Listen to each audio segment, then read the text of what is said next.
boa noite. Aqui nós vamos falar hoje sobre teologia do corpo, que é um tema muito importante para nós que é jovens. E nós vamos ter como convidado o Padre Cledson, diretamente de Belém. Ele que tem trabalhado bastante acerca disso, né? E quando ele chegar, ele vai novamente se apresentar, né? E sejam todos bem-vindos, né? A nossa live de hoje, do Que Arrumação é Essa? Conheci o Padre Cledson quando eu estava tentando saber mais sobre teologia do corpo, achei importante. E nisso eu encontrei ele no Twitter. Aí do Twitter ele divulgou o YouTube, aí eu fui pro YouTube. E do YouTube eu fui pro canal no Telegram. E vou dizer uma coisa pra vocês, é muito importante, é um tema de extrema importância. Então é isso, agora é aguardar. Pronto, o Padre Cledson chegou e agora eu vou chamar ele pra nossa live. Aí se você acha que tem alguém que é importante saber sobre isso, você vai enviando o link da live pra essa pessoa, tá bom? Novamente, seja bem-vindo, Padre Cledson, ao Juventude Shalom Xadá. Eu tinha começado a falar aqui, apresentando um pouco o senhor, mas aí o senhor pode iniciar novamente. Então vamos voltar aqui, né? Então, eu me chamo Padre Cledson, sou padre da comunidade de vida, moro em Belém. Estou desenvolvendo um trabalho sobre a teologia do corpo. Eu percebi que a Débora estava comentando sobre isso. Sim. Então, eu estou desenvolvendo um trabalho sobre a teologia do corpo, porque a minha monografia, o curso de teologia, foi justamente sobre a teologia do corpo. Então, foi por isso que, tanto estudando há algum tempo, eu sempre tenho aprofundado esse tema, estudado sobre esse tema, desde que, até antes mesmo, né, de fazer a monografia. E claro que depois que eu fui ordenado sacerdote, através do acompanhamento dos jovens, das famílias, eu fui aprendendo a teologia do corpo na prática. Então eu fui aplicar aquilo que eu conhecia a partir da teoria. Porque claro que, conversando com as pessoas, eu fui aprendendo a ajudá-las a viver da melhor forma a afetividade, a sexualidade, enfim. Esse é o objetivo da teologia do corpo. Então, sou natural de Salvador, estou em missão em Belém e, como disse, estou agora com um canal no YouTube que se chama Amor e Responsabilidade. Justamente esse livro aqui, não sei se vocês conhecem esse livro. Conheço. Já indico para vocês a leitura deste livro, porque aqui está uma base importante para conhecermos a teologia do corpo. Muitos dos assuntos que estão presentes aqui nesse livro, muitos temas que estão presentes aqui, o Papa vai aprofundar nas catequeses. Então é muito importante a gente conhecer amor e responsabilidade. Pronto. Eu ia perguntar justamente assim, o que é teologia do corpo? Porque às vezes fica tudo muito no campo imaginativo, e daí aí o senhor poderia explicar melhor para nós o que é realmente a teologia do corpo, né? Já que o senhor, além de ter estudado, colocou na prática. Pronto. O que é a teologia do corpo?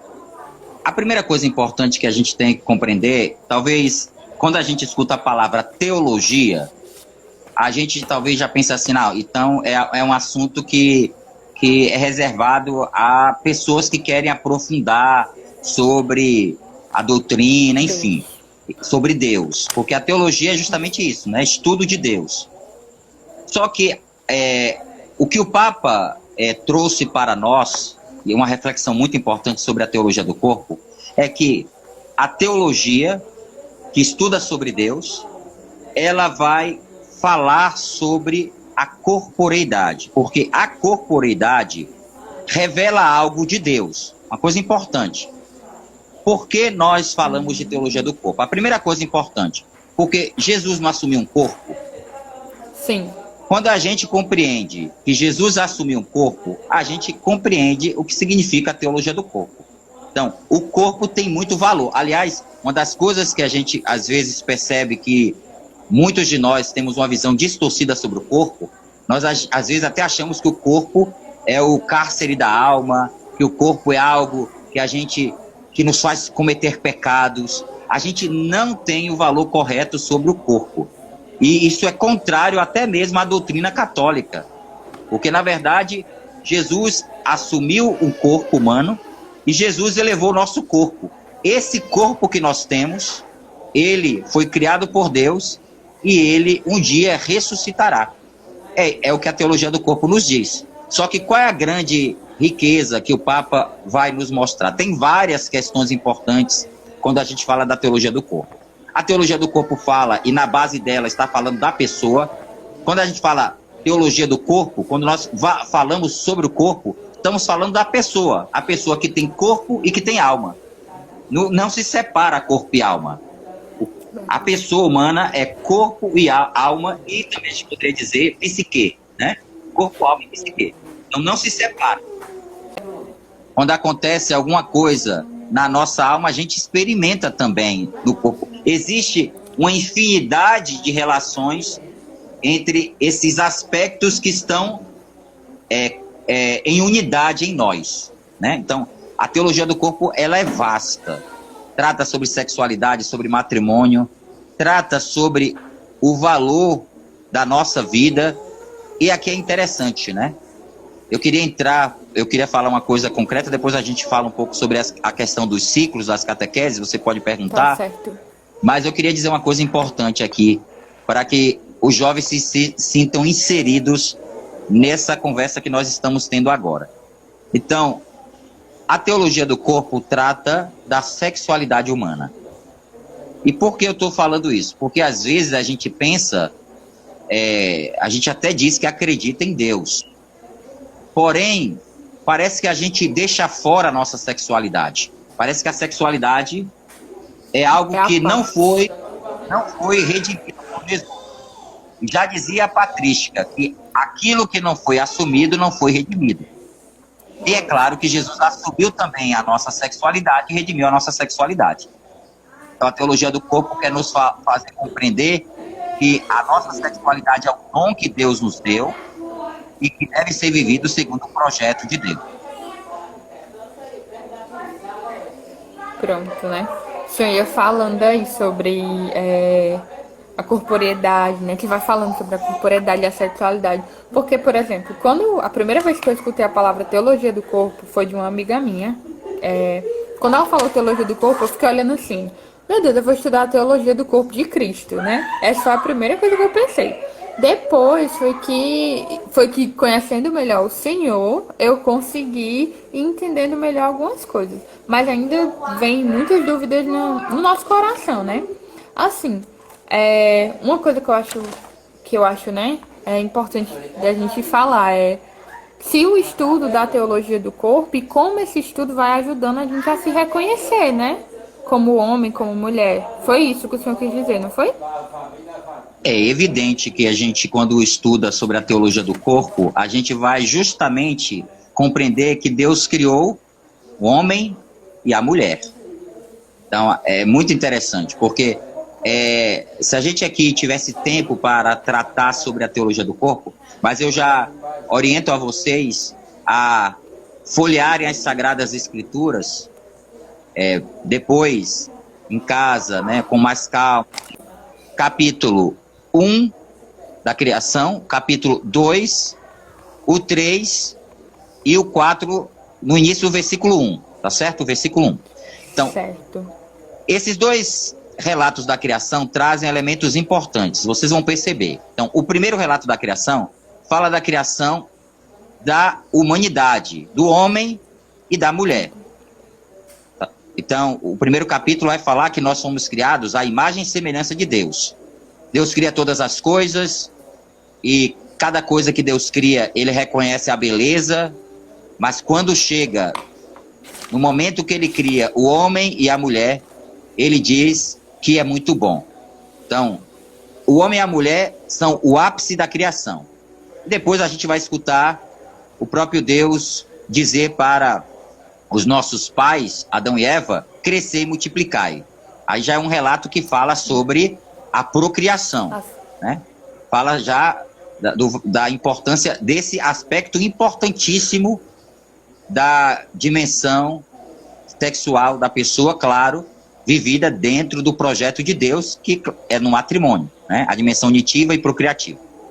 No segundo relato, nós vamos perceber outros aspectos importantes, que Deus cria o homem, depois que Deus cria o homem, e o homem está em contato com todas as coisas que foram criadas por Deus, os animais, tudo aquilo que Deus criou, o homem se sente só diante do criado.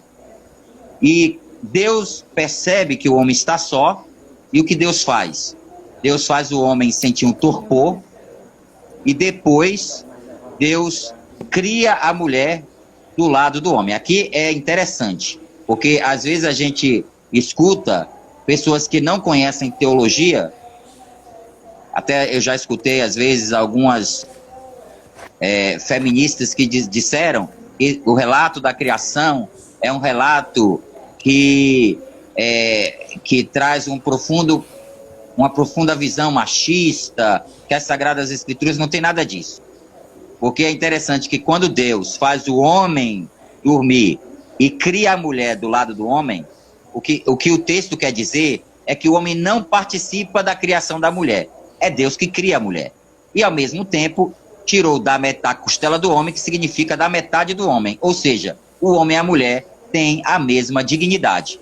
Então, em momento nenhum, as Sagradas Escrituras fala que o homem tem mais dignidade do que a mulher. A mulher e o homem trazem a mesma dignidade. E aí, na continuação do relato, desse outro relato, nós vamos perceber, do segundo relato da criação, nós vamos perceber que até então o homem quando acorda e vê a mulher, quais são as primeiras palavras que o homem diz quando ele olha para a mulher? O homem está diante das coisas criadas, não se reconhece nelas. Quando o homem acorda e vê a mulher, a primeira coisa que acontece é que o homem diz: osso dos meus ossos, carne da minha carne. Ele se enche de alegria, porque ele agora encontrou alguém que o complementa. As outras coisas não o complementavam, mas a mulher o complementa. E um detalhe interessante: o homem e a mulher estão nus. O homem e a mulher estão nus. Então, um detalhe interessante.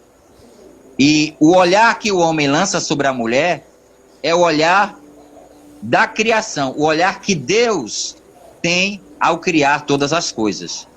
E o que acontece depois, no capítulo 3, quando a serpente faz com que o homem e a mulher comam do fruto proibido, que não foi uma maçã, né, que as pessoas falam, foi uma maçã, não tem nada a ver de maçã. As Sagradas Escrituras não dizem que foi maçã. As Sagradas Escrituras falam que existia um fruto de uma árvore que o homem e a mulher original não poderiam comer. E o que acontece? Os nossos pais, eles comem desse fruto, e a partir daquele momento muda o olhar do homem para com a mulher e o olhar de ambos para com Deus.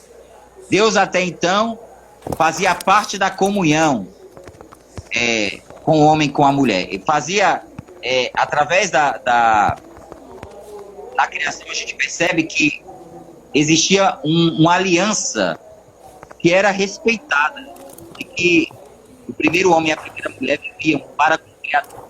O pecado desarmonizou toda a relação do homem com o criado, do homem com Deus, do homem com a mulher. Tanto é que a primeira coisa que eles fizeram foi se esconder, porque eles começaram a perceber que estavam. Então, esses aspectos são muito importantes, e tem outros aspectos que não dá tempo de a gente falar aqui, porque senão você não vai poder também fazer outras perguntas importantes. Mas aí vocês estão percebendo que o problema não era a sexualidade. Falei tudo isso para vocês entenderem que a sexualidade foi um dom que Deus deu aos nossos primeiros pais, e que, com o pecado original, começou a acontecer uma desarmonia no coração do homem e da mulher. Certo, eu tô aqui anotando tudo, né? Porque eu acho que é muito importante. Então, assim, nós, pelo pecado original, acabamos não vendo a sexualidade como um dom, né? E o estudo da teologia do corpo vai nos ajudando a ver essa sexualidade como um dom. Aí, então, eu vou dando... É assim que eu vou conseguindo ter um pouco mais de sentido na relação com o outro, que vai me ajudando a ir me relacionando. Olha, quando a gente tem uma visão correta sobre a nossa sexualidade, a gente nunca vai ver o outro como um objeto. É interessante que se a gente fosse aprofundar cada tema, o que estava acontecendo quando o homem e a mulher se afastaram de Deus. A primeira coisa que aconteceu foi o homem ver a mulher agora não mais como sujeito, como pessoa. O homem vê a mulher e a mulher vê o homem também como um objeto a ser utilizado. Ou seja, até então, o homem via a mulher e reconhecia o seu valor de pessoa. Então, a mulher para o homem era uma pessoa. Depois do pecado, agora o valor que predomina é o valor sexual. O homem reduz a mulher ao aspecto sexual. E assim a gente consegue identificar muito nos dias de hoje. E identificar essa confusão que o pecado causou nas relações. E isso é muito sério, porque a teologia do corpo é um grande instrumento de Deus para que a gente possa reconstruir a nossa sexualidade, a nossa afetividade. Então, padre, o que é que como eu poderia mudar o meu olhar sobre as minhas relações? Às vezes eu me relaciono com as pessoas querendo usá-las.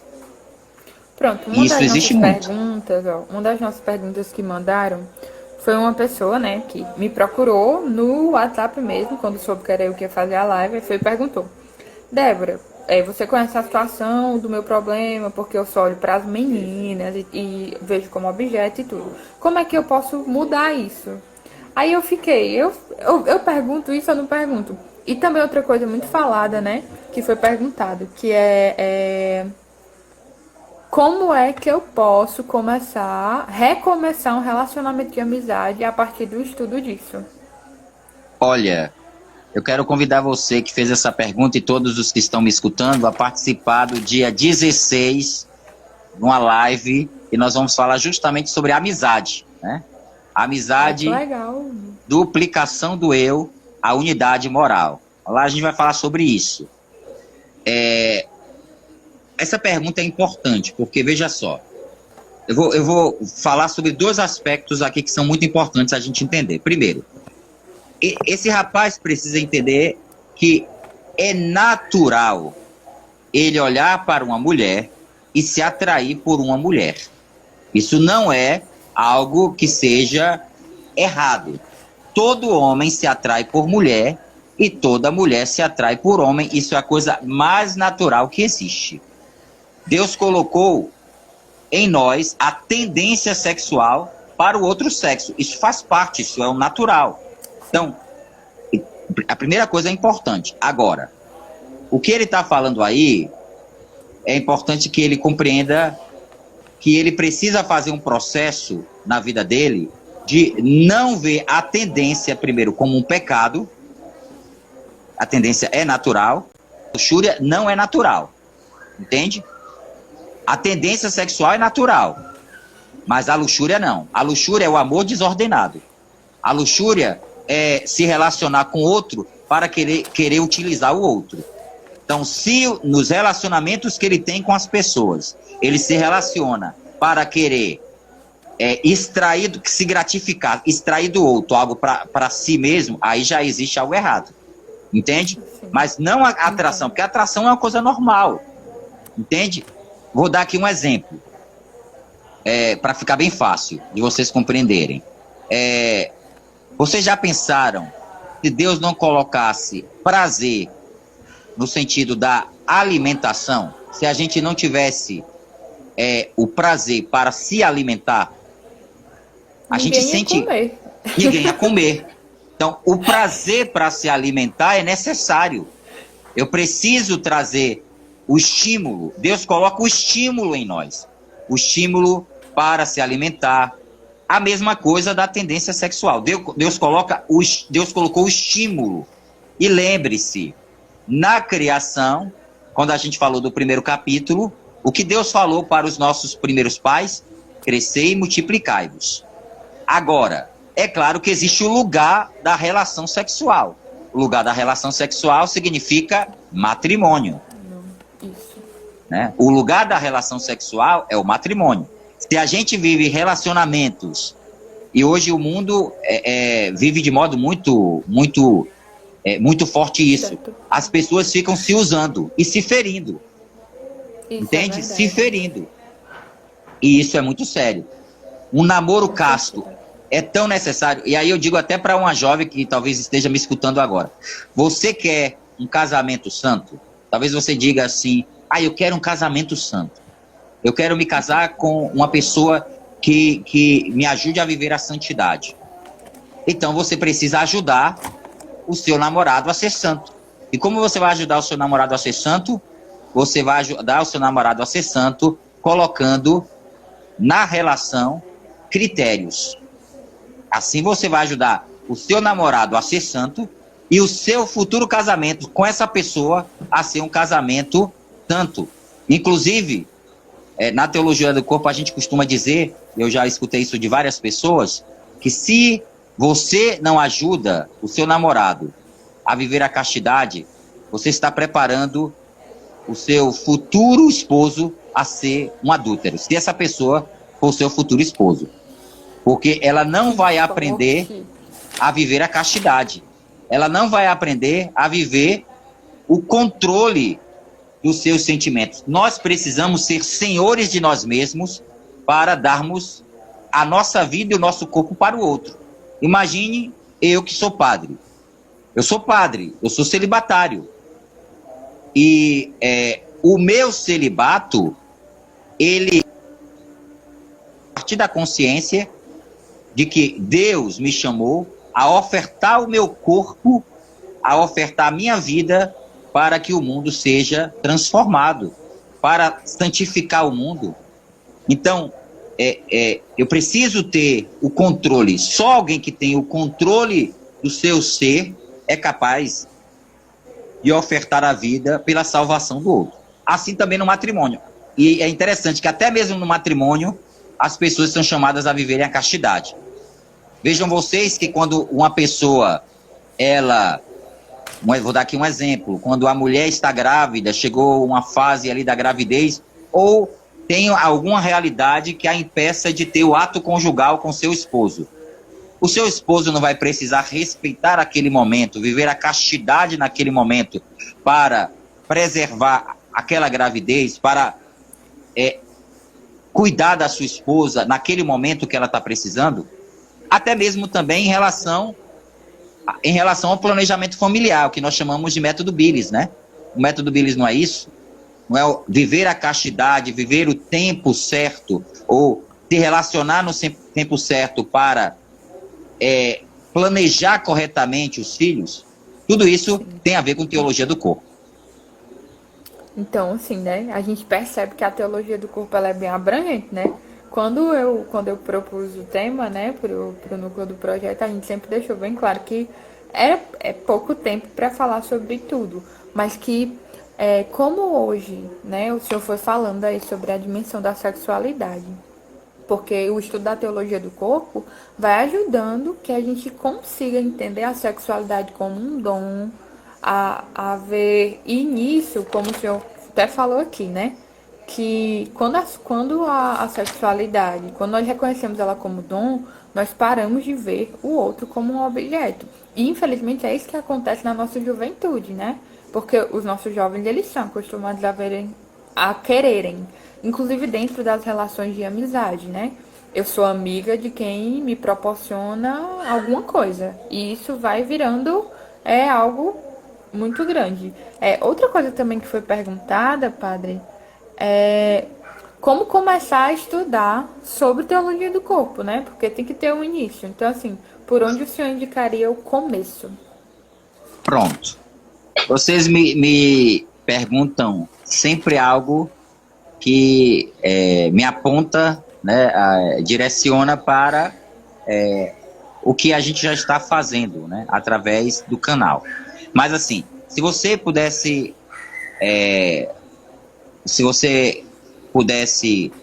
conhecer as catequeses, vamos fazer um caminho, tá certo? A primeira coisa importante é você começar a fazer o estudo das catequeses. Nas catequeses, as catequeses elas são realmente complexas. Estamos falando ali de filosofia e teologia. E o nosso Papa São João Paulo II, ele foi um exímio filósofo. Assim como nós falamos que Bento XVI é um grande teólogo, João Paulo II foi um exímio filósofo. Então, as catequeses realmente não são simples de a gente compreender. O que eu direciono você é a você começar a ter contato com o tema, com os temas, com alguns autores. Tem um livro muito bom, que eu queria aqui falar para você desse livro, que é o livro do Christopher West. Esse livro aqui é um livro para iniciantes, Teologia do Corpo para iniciantes. É um livro muito bom, que pode lhe ajudar a ter as primeiras noções sobre a teologia do corpo. Então aqui ele facilita muito o conhecimento sobre a teologia do corpo. Claro que vocês vão precisar também ter contato com o tema. Uma live como essa não é suficiente para que vocês possam conhecer a profundidade da teologia do corpo. Como eu disse para vocês, aqui nós temos 6 ciclos divididos, né? As 129 catequeses são divididas em 6 ciclos. Então são vários ciclos, são várias audiências que o Papa desenvolve sobre estes temas. Então você precisa ter um primeiro contato, né, com as catequeses, ter contato com o livro do Christopher West. Já direciono aqui, puxo a sardinha para o meu lado, né? Já direciono, né, para o grupo da teologia do corpo que eu fiz, tanto o grupo do Telegram, como também o canal no YouTube e os podcasts. Eu não sei se você está sabendo do podcast, mas no podcast eu estou agora fazendo a introdução e depois vou aprofundar durante muito tempo. Talvez dure aí 2, 3 anos de podcast tratando catequese por catequese sobre o tema da teologia do corpo. Então, de certa forma, esses canais que aqui eu estou falando pode te ajudar, tá certo? Pronto. Aí outra coisa que perguntaram, o podcast está no Spotify? Está no Spotify e outros canais também. Mas no Spotify você encontra com mais facilidade. É interessante que amanhã, toda segunda-feira, 7 da manhã, a gente solta um episódio novo. Então amanhã, 7 da manhã, que é um testemunho sobre o celibato. É um testemunho sobre o celibato. Legal. É maravilhoso. E aí, claro, você já pode também, já são... esse vai ser o 8º episódio. Já foram 7 episódios. Então, é bom você baixar os outros episódios que a gente foi tratando de vários temas ali. Você vai gostar, certo? Vai tirar muita dúvida de vocês. Com certeza. Aí, outra coisa, assim, que eu queria que o senhor discorresse um pouco sobre é a dimensão do sentido de vida, né? Porque, infelizmente, nós sabemos que hoje os jovens, né?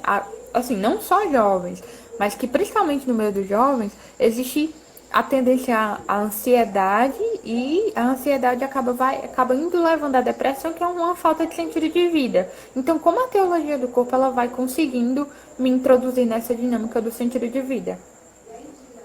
Uma pergunta muito importante essa, e nós estamos num tempo muito difícil. Né? Realmente é um tempo muito difícil. Eu estou celebrando ainda, completado dia 19, 4 meses, estou celebrando aqui do meu apartamento. Então, assim, eu sei que não é fácil a gente ficar confinado, mas eu quero indicar para você o seguinte. Primeiro, o jovem vai poder encontrar sentido de vida se ele busca aquele que lhe dá sentido de vida. Às vezes a gente perde o sentido da vida porque a gente se afasta justamente de Deus. Então, o sentido da nossa vida é, na verdade, sempre essa experiência que nós vamos tendo com Deus. A gente encontra o sentido da vida em Deus. Então, eu digo para vocês que, assim como vocês, estou vivendo o mesmo tempo, desafios próprios deste tempo. É desafiante estar num apartamento. Estou aqui num apartamento que realmente é pequeno, é um apartamento pequeno, e que teve tempos que a gente não podia nem sair do apartamento. O que sempre me ajudou foi justamente me refugiar, além da vida comunitária, estar com os irmãos, me refugiar na oração, fazer retiro pessoal, me refugiar no estudo da palavra de Deus, me refugiar no serviço aos outros, porque é interessante que surgiu no meu coração o desejo de fazer esse podcast. Eu não sei se eu falei para você como surgiu o podcast, não. Como surgiu o canal no YouTube. E como surgiu o curso de Teologia do Corpo. Esse curso de Teologia do Corpo, no dia 21 de abril, eu estava rezando e Deus me deu a inspiração de fazer esse curso online, o curso de Teologia do Corpo. Que se você entrar no canal, você já vai ter alguns módulos destes cursos disponíveis. Tem muita coisa já disponível lá, tá certo? Então, sim, eu ia realizar um curso na minha missão, aqui em Belém, e com a pandemia, a gente teve que, claro, retirar da proposta do calendário esse curso, que seria no segundo semestre, né, agora, né? Só que quando surgiu a pandemia, eu pensei, vou fazer o curso online. E foi maravilhoso o curso, né? Eu tive nesse curso 1.400 pessoas que fizeram inscrição para os módulos. E essas pessoas, muitas delas migraram para os grupos do Telegram, muitas delas estão ali também participando do canal.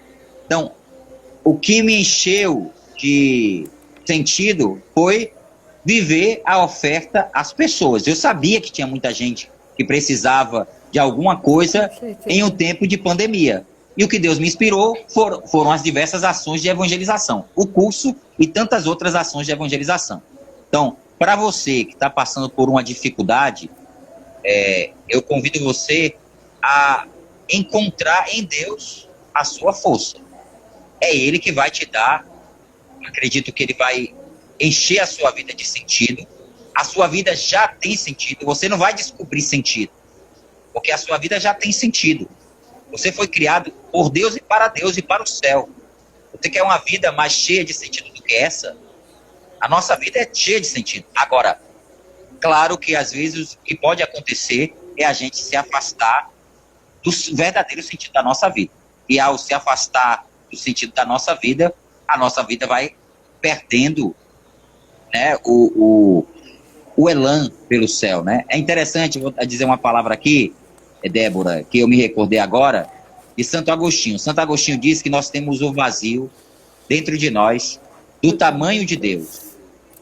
E esse vazio só é preenchido quando nós o preenchemos com Deus. Só Deus é capaz de preencher o vazio do nosso coração. Ou seja, só Deus é capaz de encher de sentido o coração do homem. Então, quando você procura preencher o seu sentido com outras coisas, essas outras coisas pode até dar a você alguma falsa felicidade. Você até encontra alguma felicidade nessas realidades. Mas quando você encontra o verdadeiro sentido em Deus, aí eu garanto para você que a sua vida, ela passa a ser uma vida completamente diferente. E eu digo para você, não deixe com que nada tire o sentido da sua vida. Por quê? Olha, entenda uma coisa. Quanto tempo resta de vida para mim? Eu não sei. Estou falando para vocês agora, mas eu não sei quanto tempo me resta de vida. Então, às vezes, a gente fica preocupado com a morte. Não estou aqui dizendo que a gente agora vai ser imprudente, sair por aí, não é isso que eu estou falando. A gente precisa, claro, preservar a nossa vida. Porém, a gente precisa compreender que, tendo todo o cuidado que nós precisamos ter, nós não somos aqueles que detêm a nossa existência. Deus detém a nossa existência. Se chegar o momento da minha partida, eu partirei. E eu não fui criado para essa vida mesmo, não. Eu fui criado para o céu. Com certeza. Fui criado para a eternidade. Eu fiz essa pergunta sobre a dimensão do sentido de vida porque, assim, uma coisa que nós vemos muito também entre os jovens, né, e aí eu também me incluo, é que às vezes a gente, por se relacionar com os outros da forma incorreta, a gente faz das pessoas o centro da vida e o sentido da vida. E Verdade. aí, agora, quando eu comecei a estudar teologia do corpo, eu fui entendendo muito sobre a minha história de vida, sabe? Na dimensão dessa afetividade. Por quê? Porque quando eu não entendo bem a minha sexualidade, eu vou vendo o outro como o meu sentido de vida, eu vou vendo, e isso, né, vai ajudando a entender também a minha afetividade, a entender tudo aquilo que eu vou vivendo, né? E isso foi me ajudando também a abrir os olhos, né? Eu até partilhei com a minha acompanhadora que acho que a melhor coisa dessa quarentena foi seguir o senhor no Twitter, né? Porque foi quando eu comecei a realmente prestar atenção nisso, porque eu nunca tinha prestado atenção.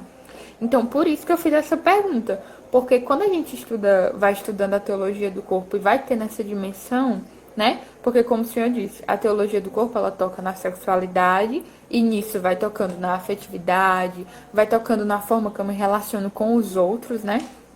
E aí o meu sentido de vida, ele vai voltando a ser aquilo que realmente ele foi feito para ser, que é o quê? O meu sentido de vida é Deus, o meu sentido de vida é buscar o céu, né? O meu e o do meu irmão também, né? E Verdade. é isso, e é isso. Uma E coisa aí... importante, uma coisa importante que você falou aí, você me fez recordar de uma coisa que é fundamental. Agora entendi bem o que você gostaria que eu respondesse, e agora eu vou responder um aspecto que eu acho que é importante a partir do que você falou. É interessante a gente compreender que a teologia do corpo também vai ter muito resultado na nossa vida quando a gente trabalhar a nossa história de vida. E eu acredito que também aí na missão de Quixadá, vocês devem realizar cursos de cura interior.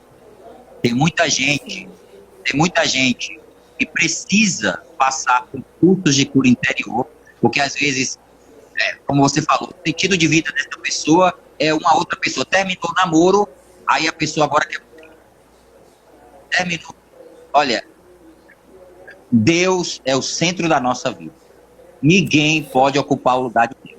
E é interessante que na teologia do corpo a gente vai entender o seguinte, que até mesmo a pessoa que você se casou, ela não pode ser Deus para você. Tem gente que faz do esposo um ídolo, da esposa um ídolo. Uma pessoa humana não pode ocupar o lugar de Deus na nossa vida. É tão interessante, e tem até no blog do Carmadélio, acho que não foi no blog do Carmadélio que eu vi, uma matéria interessante, ou foi no Conchalão, uma matéria interessante que fala justamente sobre o lugar central de Deus na vida de uma pessoa. Se Deus está no centro da tua vida, está no centro da vida do seu, um exemplo, do seu namorado, não sei se você tem namorado, né? Mas Não. No centro da vida de uma determinada pessoa, deseje que Deus esteja justamente ocupando esse lugar, esteja no centro. Porque se Deus estiver no centro do matrimônio, da vida do esposo, esse esposo vai amar até o fim a sua esposa. Se Deus estiver no centro da vida da esposa, no primeiro lugar, essa esposa vai amar o esposo até o fim. E os desafios naturais de um matrimônio que fazem parte.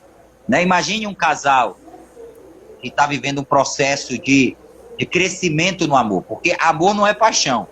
Às vezes a gente confunde amor com paixão. Paixão é o início de um desejo por alguém. A paixão é o despertar de um sentimento por alguém, mas a paixão, ela precisa amadurecer até chegar ao amor. Se a gente não amadurece, aí quando termina a paixão, a gente acha que acabou tudo. Pelo contrário, amor verdadeiro é o amor de um casal que tem 50 anos de casado, que tem 70 anos de casado, ou seja, passou por muitas dificuldades. E como a gente normalmente brinca, né? Já comeu muito sal juntos, né? Já comeu muito sal juntos, muitos desafios juntos. E, claro, são capazes ali de perdoar, de acolher. Agora, a gente aprende isso já como jovem. O jovem, já no namoro, precisa olhar para a sua namorada como alguém que ele reconhece como valiosa, como preciosa, como dom. E se fazer dom. É interessante que os estados de vida, eu não sei se você sabe, Débora, mas os 2 estados de vida é justamente o matrimônio e o sacerdócio. As pessoas se casam não para serem felizes, mas se casam para fazer o outro feliz. É um serviço ao outro. Eu acolho o outro diante do altar para santificá-lo, para conduzi-lo para Deus. Então, se a gente entende isso, todo casamento consegue ir até o fim. Agora, casamento que vai sendo construído a partir da centralização em si mesmo, o outro está ali, ou eu assumo um compromisso com o outro para que o outro me gratifique, esse casamento realmente vai ter muita dificuldade de ser permanente. Então é muito interessante que a gente aprende isso já na nossa juventude, né? Na nossa juventude, é. E também isso vai servindo para as relações de amizade, né, padre? Para as relações de amizade, quando nós vamos, né, crescendo nesse sentido também, de entender um pouco mais. Claro, claro. A amizade é fundamental. Inclusive, só um detalhe interessante, a gente vai falar melhor sobre isso na live, na live que nós vamos fazer lá no nosso canal, porque nós vamos falar sobre... Vai mandar a arte para eu postar, viu? Não tenha dúvida. Mas, assim, é interessante que um verdadeiro namoro começa a partir de uma grande amizade. Entende? Então, se você está, uma pessoa, né, está querendo namorar, é muito importante que ela vá nesse contato com outros jovens, né, com o jovem que está querendo namorar, ele identifique o sentimento a partir de uma amizade que ele tem com alguém. Claro que ele vai olhar, né, aquela outra pessoa, perceber os valores, perceber aquilo que nela o atrai. Porém, se não nasce de uma amizade, se não nasce dessa complementaridade, como é bom estar com essa pessoa, como é bom conversar com ela, como é bom dialogar. O namoro não é tempo de a gente se usar. É tempo de a gente descobrir o coração do outro, os valores do outro. Então é muito importante isso. Muito importante. É verdade, padre. Padre, o senhor sabe que a gente só tem 10 minutos, né? Vamos Já lá. passou, assim. Mas, enfim, a última pergunta, né, que perguntaram é justamente sobre amizade, né? Porque falaram assim, como é que eu posso, eu que me relaciono errado com as pessoas, né? Como é que eu posso rever os meus relacionamentos de amizade para ter uma amizade autêntica, baseada na teologia do corpo? Eu acredito que se a gente aprende a se relacionar com Deus, Deus vai nos ensinar a nos relacionarmos com os homens, né? Porque é na amizade com Deus que a gente vai descobrindo a nossa verdade, que a gente vai descobrindo como nós devemos nos comportar, como nós devemos agir. A oração nos converte. Quando a gente fala de oração, a gente não está falando de uma realidade qualquer, não. A gente está falando de algo que transforma a minha vida quando eu levo a sério a vida espiritual. Né? Tem até um livro que fala sobre isso, né? Leve a sério a sua vida espiritual. Da Emi. Pois é. Então, quando a gente começa a ter um relacionamento com aquele que deve ser o nosso primeiro amigo, ele nos ensina a termos boas amizades. E a gente vai começar a se relacionar com os outros, não simplesmente porque aquela pessoa, ela vai me oferecer alguma coisa. E é importante a gente pensar. E aí entra o autoconhecimento produzido pela oração, né? A oração vai me levar a um autoconhecimento. Por que eu me relaciono com essas pessoas e não com outras? Qual é a busca que você faz quando você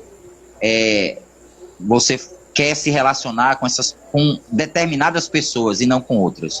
O que você quer ao se relacionar com essa pessoa? Você quer construí-la ou você quer, na verdade, gratificar-se? Eu quero algo que ela tem. Eu quero algo que ela tem. Eu quero a amizade dela porque ela é uma pessoa que é parecida comigo. Ou é alguém que supre as minhas carências. Se começa por aí, já está errado. Se começa por essa linha, está errado. Então, a teologia do corpo vai me ajudar a compreender sempre que o outro é um sujeito, que o outro é uma pessoa, que eu preciso reconhecer a dignidade dela, que eu preciso me ofertar por ela, que eu preciso sair de mim por causa dela. É perder para ganhar, é diferente. A gente não se relaciona para ganhar, simplesmente. Não deve ser o centro das nossas relações ganhar algo, mas perder. Então, eu acredito que uma amizade que vai se tornando autêntica, ela vai se tornando autêntica por vários fatores. Oração, relacionamentos mais maduros, amadurecer as minhas relações, reconhecer quais são as minhas imaturidades, às vezes até se relacionar, e aí eu acho isso muito interessante, porque na comunidade de vida, a gente não escolhe com quem a gente se relaciona. A gente se relaciona com todo mundo.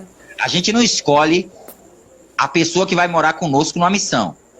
A gente acolhe aquela pessoa que Deus escolheu para morar conosco na missão. Então, a escola que eu acredito que seja muito fecunda, e pelo menos na minha vida foi muito fecunda, foi a comunidade de vida. Né? A comunidade de vida me ajudou muito nesse sentido, porque realmente nós somos diferentes. Eu sou de Salvador, outro é do Rio de Janeiro, outro é de outro país, outro é de outra cultura, de outra educação, e a gente vai aprendendo a lidar com as diferenças. Na amizade, a gente aprende a lidar com as diferenças. O outro é alguém que me constrói. E essa pergunta que você me fez é importante, porque hoje parece que pensar diferente é criar um inimigo. Né? Hoje parece que a gente está numa verdadeira cultura, desenvolvendo uma cultura de ódio. O que pensa diferente se tornou meu inimigo. Não. Quem pensa diferente é alguém que talvez eu não concorde com aquele pensamento, mas não deixa de ser meu irmão, não deixa de ser filho de Deus, não deixa de ser alguém que eu devo amar, que eu devo rezar, que eu devo perdoar. Enfim, as amizades nos constroem, né? As relações nos constroem. Ainda tem aquela política do cancelamento, né? Que é uma coisa que eu sinceramente abomino, esse negócio de eu vou cancelar o fulano. Eu sempre digo, minha gente, você cancela um cartão de crédito, você cancela uma conta de telefone, mas você nunca vai cancelar uma pessoa. Então, assim, quando o outro pensa diferente de mim, eu vou lá e digo, ele tá cancelado. Então, isso também vai deturpando, né? A nossa imagem que nós temos. Isso aí, na verdade, é a postura mais imatura que uma pessoa pode ter. Porque quando eu só me relaciono com pessoas que pensam como eu não crescerei. O crescimento não vai acontecer. Então, o crescimento tem a ver com pessoas que pensam diferente de mim. Pessoas que agem diferente de mim. Então, essa questão de cancelar, realmente você falou algo que realmente é bastante sábio. A gente cancela cartão de crédito, cancela outras coisas, mas cancelar uma outra pessoa, ou seja, em outras palavras, é aquela atitude de indiferença que o evangelho condena, né?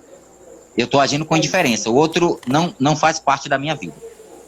É muito isso, é muito isso. E infelizmente a gente vê muito isso no meio dos jovens, né? Meu Deus do céu, é muito isso. Enfim, mas vamos ver, tem mais alguma coisa que o senhor queira pontuar? A gente tem só 6 minutos. Pronto. Então eu queria agradecer pela oportunidade de estar falando com vocês, pela oportunidade de estar falando com os jovens.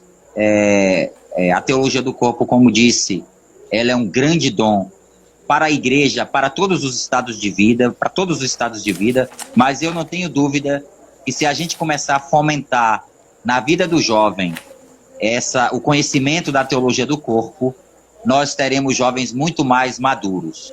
Nós teremos jovens que viverão a vontade de Deus, né, nos estados de vida com muito mais fidelidade, jovens que vão dar passos para o sacerdócio, jovens que vão dar passo para o celibato, jovens que vão viver o matrimônio segundo o projeto de Deus.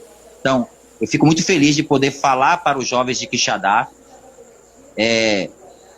Acredito que está iniciando um tempo novo e espero que seja um tempo novo para estes jovens que não conheciam a teologia do corpo, mas agora têm todas as possibilidades de conhecer.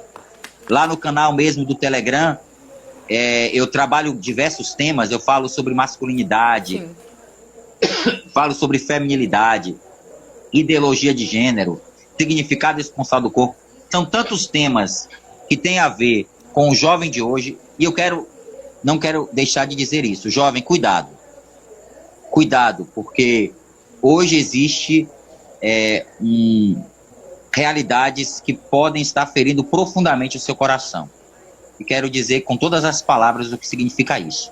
Ideologia de gênero. Cuidado, porque o que nós estamos vendo, o que temos visto, jovens que infelizmente estão trilhando um caminho para experiências que são profundamente traumatizantes, experiências que vão gerar feridas muito profundas na afetividade e na sexualidade, e esses jovens, às vezes, esses jovens vão ter dificuldades de voltar para o caminho de santidade.